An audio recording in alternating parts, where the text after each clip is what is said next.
에서는 예수 그리스도께서 백성들 앞에서 본격적으로 사역하시기 전에 이제 자기 백성들을 준비시키신다고 말씀을 나눴습니다. 그래서 어제 우리는 하나님께서 예수 그리스도의 사역의 시작점에서 자기 백성들을 준비시키기 위하여서 아무것도 없는, 아무것도 들리지 않는 광야, 빈들로 자기 백성들을 부르신다. 그리고 하나님은 가장 낮은 곳 요단강 부근으로 그의 백성들을 부르셨고, 그리고 하나님은 결국 물속에까지, 그래서 그들의 모든 것들을, 자랑할 만한 것들, 그들이 의지했던 모든 것들을 다 부인하게 만드는 그 자리에까지 하나님께서 자기 백성들을 부르셔서 준비시키신다라고 말씀했습니다.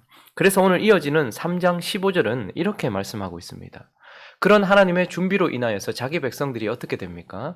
백성들이 바라고 기다림으로, 이제 그들의 마음이 무엇인가를 기다리고 바라고 또 준비된 모습을 보게 됩니다.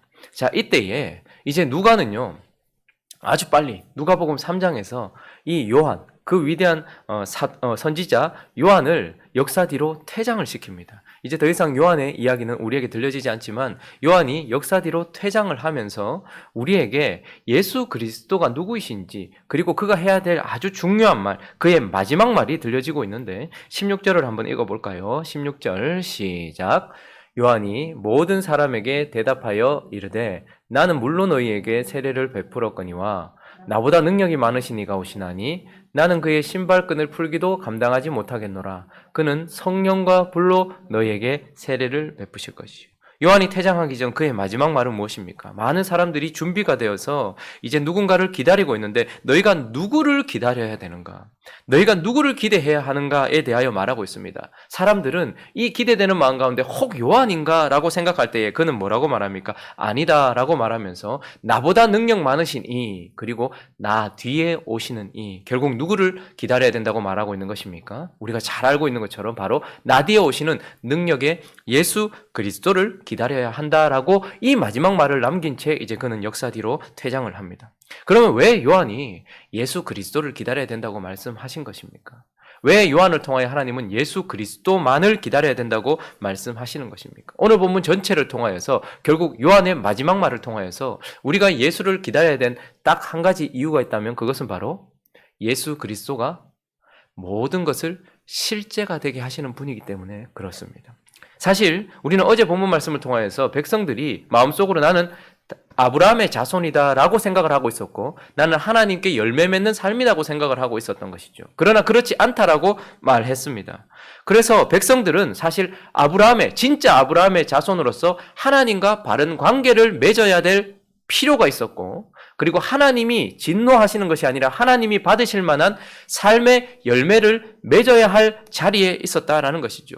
하나님과 바른 관계를 맺고 하나님 앞에 바른 삶의 열매를 드려야 했던 그들에게, 그래서 요한은 그들에게 어떻게 합니까? 세례를 베풀었던 것입니다. 그들이 하나님과의 관계가 옳지 않고 하나님 앞의 삶이 옳지 않기 때문에 세례 요한은 그들을 바른 관계와 바른 삶으로 나아가게 하려고 어떻게 한 것입니까?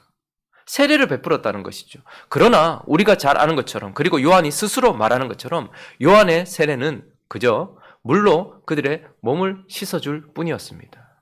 그리고 세례를 받고 난 이후에 네가 아브라함의 자손이 되었다, 하나님과의 관계를 맺게 되었다라고 말해 줄 수 있을 뿐이었습니다. 그리고 그들의 삶, 그들이 그러면 난 무엇을 해야 됩니까? 라고 물었을 때에 알맞은 옳은 열매를 맺을 수 있는 길을 그저 제시해 줄 뿐이었습니다. 그러니 그는 그저 물로 몸을 씻을 뿐이었고 말로 아브라함의 자손이 되었다라고 선포해 줄 뿐이었고, 그리고 어떻게 사는 것이 하나님께서 기뻐하시는 열매인가에 대하여 제시해 줄 뿐이었단 말이죠. 그러나 나 뒤에 오시는 능력 많으시니 예수 그리스도는 어떤 분이시라고 말하고 있습니까? 16절을 다시 보시면요, 그는 끝에 보시면 이렇게 말하고 있죠. 그는 성령과 불로 너희에게 세례를 베푸실 것이요. 그러니 그는 구원받았다, 하나님과의 바른 관계를 가지게 되었다, 이제 너희가 알맞은 하나님께서 기뻐하시는 삶의 열매를 맺을 수 있는 상황이 되었다라고 준비를 시키지만 실제가 되지 못한다. 그러나 나 뒤에 오시는 분, 나 뒤에 오시는 예수 그리스도는 뭐죠? 성령과 불, 성령의 불, 성령으로 너희에게 세례를 베풀어서 나는 물론 너희 몸을 씻어줄 뿐이고 너희 기분을 씻어줄 뿐이지만 그러나 그분은 실제로 성령과 성령의 불로 너희의 죄를 사하고 너희의 죄를 씻어주시는 실제가 되게 하시는 분이다. 그리고 나는 너희가 아브라함의 자손이라고 말해줄 수 있을 뿐이지만 나 뒤에 오시는 능력 많으신 예수 그리스도는 실제로 너희를 아브라함의 자손이 되게 하셔서 하나님과 바른 관계를 맺게 하시는 분이다 라고 말하고 있고, 나는 너희에게 바른 삶이 무엇인지 열매 맺는 삶이 무엇인지를 제시해 줄 뿐이지만 그분은 너희 안에서 역사하셔서 너희가 바른 열매를 맺고 하나님이 기뻐하시는 삶의 열매를 맺을 수 있도록 하시는 분이다. 그러므로 그분은 너희에게 모든 너희가 바라고 내가 하려고 했던 이 모든 일에 실제가 되게 하시는 분이다 라고 말하고 있기 때문에 그는 나 뒤에 오시는 능력 많으시니 예수 그리스도를 기다려야 된다라고 말씀하고 있는 것이죠. 자, 그래서 오늘 본문을 통해서 우리는 그분은 그러면 어떻게 이걸 실제가 되게 하시냐는 겁니다.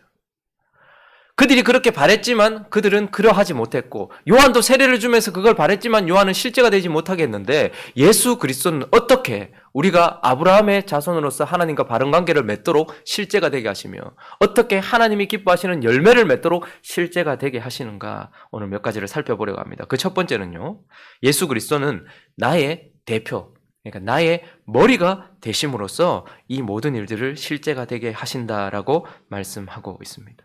오늘 본문 말씀 21절은요, 좀 당황스러운 말씀이기도 하죠. 유대인들이 세례를 받는다는 것도 당황스럽지만 더 당황스러운 것은 무엇입니까? 백성이 다 세례를 받았어요.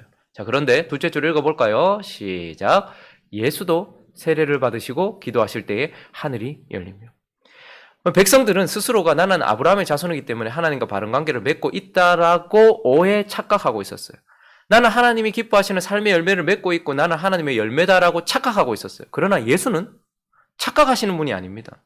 예수는 죄가 있으신 분이 아니라는 말입니다. 죄가 없음에도 불구하고 왜 예수는 세례를 받으시는 것입니까? 사실 예수 그리스도의 행적을 처음부터 따라가다 보면 지금 예수 그리스도께서 무엇을 하시는지 우리가 주목해 보게 되는데, 마태복음 2장을 한번 보시면요, 그들이 떠난 후에 자, 지금 헤롯이 그 예수를 죽이려고 하는 상황이었죠. 태어나자마자 예수를 죽이려고 했습니다. 그때 주의 사자가 요셉에게 현몽합니다. 그리고 헤롯이 아기를 찾아 죽이려 하니 일어나 아기와 그의 어머니를 데리고 어디로 가라고요? 애굽으로 피해라 라고 말했습니다. 자, 14절로 넘어가 보시면요, 그래서 요셉이 일찍 일어나서 밤에 아기와 그의 어머니를 데리고 애굽으로 떠났습니다. 그리고 헤롯이 죽기까지 어디 있었습니까? 애굽에 있었다라고 말하고, 이는 주께서 선지자를 통하여 말씀하신 바 애굽으로부터 내 아들을 불렀다 함을 이루려 하심이라 라고 말하고 있습니다. 자, 그러면서 지금 우리가 보게 되는 것은 무엇입니까? 자기 백성, 하나님의 백성들이 어디에서 있었습니까? 애굽에 들어가 있었습니다. 그리고 하나님의 백성들의 시작점은 어디서부터 시작됩니까? 출애굽으로부터 시작돼요. 그러니 예수 그리스도가 이 땅에 오셔서 어디로 가시는 것입니까? 애굽으로 가십니다. 그리고 애굽으로부터 어떻게 해요? 내 아들을 불렀다. 자기 백성들이 걸어가셨던 길을 지금 고스란히 걷고 있고, 그들은 출애굽한 이후에 무엇을 하였습니까? 홍해를 지나면서 홍해 아래서 세례를 받았다라고 말씀하시고 있고, 그리고 오늘 본문 말씀이 뭐라고 말합니까? 예수도 애굽으로부터 나와서 그리고 지금 이 시점에 뭐 하시는 거예요? 자기 백성들이 홍해에서 세례를 받았던 것처럼 예수도 함께 세례를 받으시면서, 세례는 결국 무엇입니까? 범죄한 자기 백성들과의 하나됨을 의미하는 것입니다. 그러니 예수는 지금 자기 백성들과 범죄한, 하나님 앞에 범죄한 자기 백성들과 하나가 되고 계시다라는 것을 세례를 통하여서 우리에게 보여주고 있는 것입니다. 그리고 또 이어지는 본문 말씀은 예수 그리스도의 족보로 이어지고 있습니다. 여러분, 오늘 이 예수 그리스도의 족보는 조금 독특하지요. 마태를 통하여서 우리에게 주어진 족보는 위에서 아래로 내려왔습니다. 그런데 오늘 이 족보는요, 아래에서 위로 올라가고 있고요. 그리고 지금 요셉의 아들이, 사람들이 요셉의 아들로 알고 있다. 그렇지만 그가 누구신지를 설명하기 위해서 요셉의 위는 누구라고 말하고 있습니까? 헬리오, 이렇게 말하고 있습니다. 이 헬리는 사실 요셉의 장인이죠. 그러니 마리아의 족보를 따라서 마리아의 계보를 여자의 후손으로 쭉 올라가고 있고, 결론이 무엇인가 하니까 오늘 이 족보의 결론은 38절에 나오고 있습니다. 38절을 읽어볼까요? 시작. 그 위는 에노스요, 그 위는 셋이요, 그 위는 아담이요, 그 위는 하나님이시라. 자, 지금 누구의 아들인지가 쭉쭉쭉쭉 설명되다가 그 위에 가장 높은 곳에 올라가니까, 마태는 예수 그리스도는 아브라함과 다윗의 자손, 구약에 약속된 메시아다라는 것을 강조하기 위하여 14대씩 끊어서 우리에게 말해줬어요. 그런데 지금 이 본문은 그가 인간이시다라는 것을 설명하기 위하여, 여자의 후손이시다라는 것을 설명하기 위하여서 계속해서 쭉 올라가다가 아브라함을 넘어서 어디까지 올라가는 거예요? 결국 아담까지 올라가고, 아담을 넘어서 누구까지 가는 거예요? 하나님까지 가는 거예요. 그러니 이 족보의 결론은 무엇이냐면, 아담은 하나님의 첫 번째 아들이었다, 이렇게 말하고 있어요. 그러니 우리가 창세기를 다시 돌아가 보면 아담을 단순히 피조물로만 말하는 것이 아니라는 것을 보게 됩니다. 지금 저 족보가 말하고 싶은 것은 아담의 첫째 아들이 누구였냐? 사실 아담이었다. 그래서 아담을 하나님께서 빚으시고 그 안에 어떻게 해요? 생기를 후 불어넣으십니다. 그래서 그가 생명이 되었어요. 그리고 하나님은 뭐라고 말씀하십니까? 보시기에 심히 좋았더라. 내가 기뻐하는 아들이다라고 말씀하셨던 것이죠. 자, 그러나 그가 실패했고, 이제 그 아담 이후의 모든 자들은 하나님이 기뻐하시는 아들이 될 수 없었습니다. 그런데 오늘 본문 말씀으로 돌아와 보시면 21절에서 예수도 세례를 받으셨어요. 그리고 난 이후에 들려진 음성이 있습니다. 창세기에 아담을 지으시고 하나님께서 들려주셨던 음성, 보시기에 심히 좋았더라, 기뻐했더라. 그런데 오늘 22절 한번 볼까요? 자, 이제 예수 그리스도께서 물에서 올라오실 때에 그때 읽습니다. 시작. 성령이 비둘기 같은 형체로 그 위에 강림하시더니 하늘로부터 소리가 나기를 너는 내 사랑하는 아들이라 내가 너를 기뻐하노라 하시니라.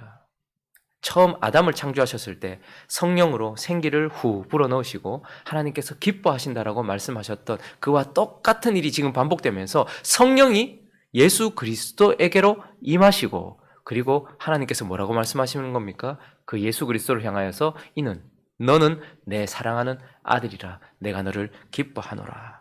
그러므로 지금 이 본문을 통하여서 예수 그리스도는 무엇이라는 것입니까? 아담은 하나님의 아들이었다라고 말하고 있어요. 하나님이 기뻐하시는 하나님의 아들이었어요. 그러나 그는 실패했습니다. 그런데 오늘 이 본문에서 예수 그리스도에게 다시 그 말씀이 반복됨으로써 예수 그리스도는 뭐라고 말씀하시는 거예요? 이제 또다시 아담을 이어서 실패한 첫사람 아담을 대신해서 다시 우리의 머리가 되시고 다시 우리의 대표가 되시는 두 번째 아담으로, 하나님의 아들로 지금 여기에 서 있다라고 말하고 있고, 성령이 그에게 임할 때에 무슨 형태로 임했다고 말합니까? 비둘기같이. 여러분, 물이 거쳐지는 순간 비둘기 하면 뭐가 생각나십니까? 하나님께서 이 땅을 심판하셨어요. 그리고 이 땅에 물이 거쳐지고 새로운 시대가 열릴 때에 그것을 알리던 것이 무엇이었습니까?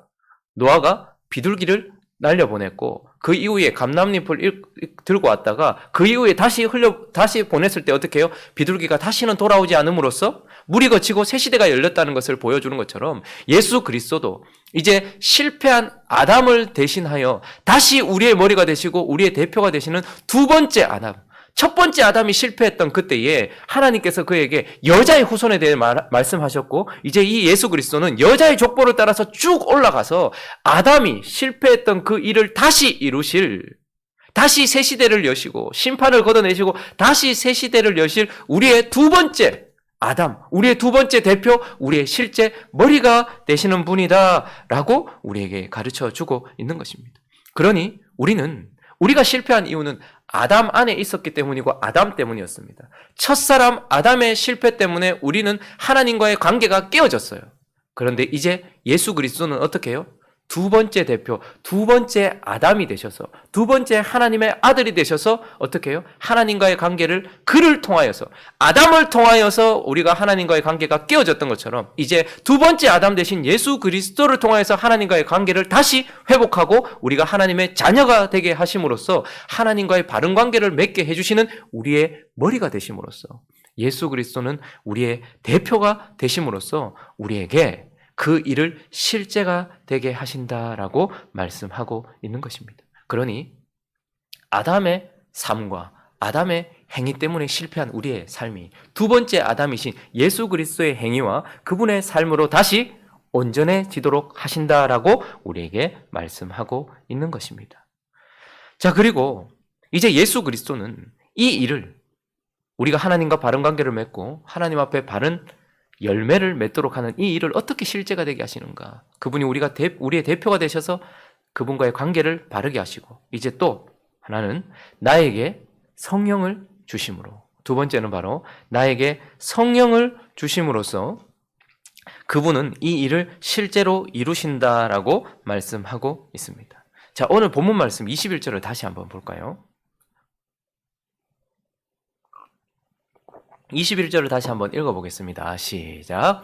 백성이 다 세례를 받을새 예수도 세례를 받으시고 기도하실 때에 하늘이 열리며. 자, 예수가 세례를 받는 장면은 중요하기 때문에 복음서 전체, 그러니까 마태복음에도 나오고요, 마태복음 3장에도 나오고, 그리고 마가복음 1장에도 이 세례 장면이 똑같이 등장을 합니다. 그런데 그때와 지금 누가의 복음 속에 나타나는 이 세례 장면에 조금 다른 점이 있어요. 누가는 뭔가를 지금 첨가하여서 강조하고 있는데요, 마태와 마가를 통하여서 하나님께서 예수 그리스도가 세례받는 장면에서는 어떻게 표현하냐면, 그가 물에서 올라오실 때에 하늘이 열리고 그리고 성령이 내렸다라고 말을 해요.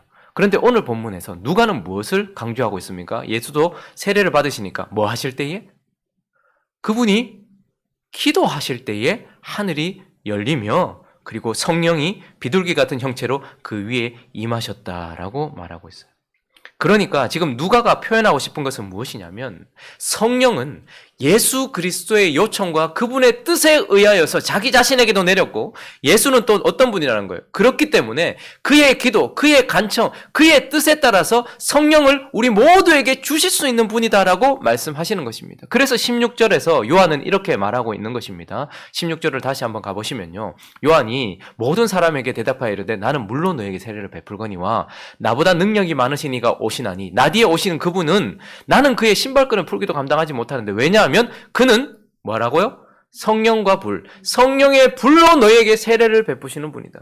그분이 물에서 올라오실 때에 그가 기도함을 통하여서 성령이 하늘을 열고 자기에게도 임하였던 것처럼, 그 예수 그리스도는 이제 그의 요청에 의하여서 어떻게 되시는 분이라는 거예요. 성령을 그가 원하는 자기 백성들에게 부어주실 수 있는 분이다라고 말씀하고 있는 것입니다.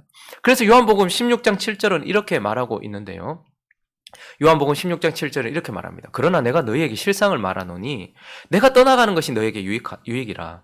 내가 떠나가지 아니하면 보혜사가, 성령을 말씀하시는 거죠, 너희에게로 오시지 아니할 것이요 가면 누가요? 내가 그를 너희에게 보내리니. 아버지의 성령을 그가 이제 누구에게요? 자기가 원하는 모든 자기 백성들에게 성령을 보내시는 분이다라고 말씀해요. 그래서 요한복음을 마치기 전에 요한복음 20장 22절은 이렇게 말씀하고 있습니다. 이 말씀을 하시고 그들을 향하여 숨을 내쉬며 이르되 성령을 받으라. 누구도 할 수 없는 말, 오직 하나님만 하실 수 있는 말, 이 말씀을 그분이 하시면서 나는 누구라는 거예요. 나는 너희가 첫사람 아담 때문에 실패한 그 모든 관계를 다시 회복하게 할 둘째 아담이면서, 나는 너희가 열매 맺지 못하는 삶을 살아가는 너희 안에 성령을 보내셔서 너희가 하나님이 기뻐하시는 삶의 열매를 맺도록 하는 성령을 너희 안에 보내는 분이다. 자기 백성에게 성령을 보내시는 분이다라고 말씀하고 있는 것입니다. 그러니 요한이 이제 역사 뒤로 퇴장하기 전에 이 요한의 입술을 통해서 우리가 깨닫게 되는 것은 무엇입니까? 정리를 하자면, 어떻게 백성들이 그렇게 원했고 요한이 그렇게 하고자 했던 아브라함의 자손이 실제가 되어서, 실제로 아브라함의 자손이 되어서 하나님과 바른 관계를 맺을 수 있는 것입니까? 첫사람 아담의 실패, 그 속에서 우리가 실패했지만 그러나 자기 백성과 하나가 되시고, 세례를 받으심으로 자기 백성과 하나가 되시고, 이제 그 실패한 아담의 뒤를 이어서 다시 두 번째 대표, 우리의 두 번째 머리가 되셔서 두 번째 아담으로 오신 예수 그리스도로 인하여서 우리가 하나님과 바른 관계를 맺게 된다. 그게 실제가 된다라고 말하고 있고, 또 정리를 하면 우리는 어떻게 열매를 맺는 것입니까? 우리의 열심과 노력, 우리의 그 어떠함으로도 열매를 맺을 수 없지만, 그러나 그 예수 그리스도께서 우리의 대표가 되신, 우리의 두 번째 아담이 되시고 우리를 붙들어주고 계시는 그 예수 그리스도께서 어떻게 해요? 우리 안에 성령을 보내주심으로써 하나님이 기뻐하시는 열매를 맺게 된다라고 말씀하고 있는 것입니다. 말씀을 정리하겠습니다. 그래서 요한은 바라고 기다리고 있는 하나님의 백성들에게 그분, 내 뒤에 오시는 분, 너희가 바라는 것, 그리고 내가 하려고 했던 것을 실제되게 하시는 분, 그분을 기다려라고 말했고, 그래서 예수님은 스스로 이렇게 말씀하신 것이죠. 요한복음 14장 1절을 읽어볼까요? 읽습니다. 시작. 너희는 마음에 근심하지 말라. 하나님을 믿으니 또 나를 믿으라. 여기서 나를 믿으라는 건 뭐예요? 나를 믿으라는 것은 단순히 야, 내가 다 해줄게.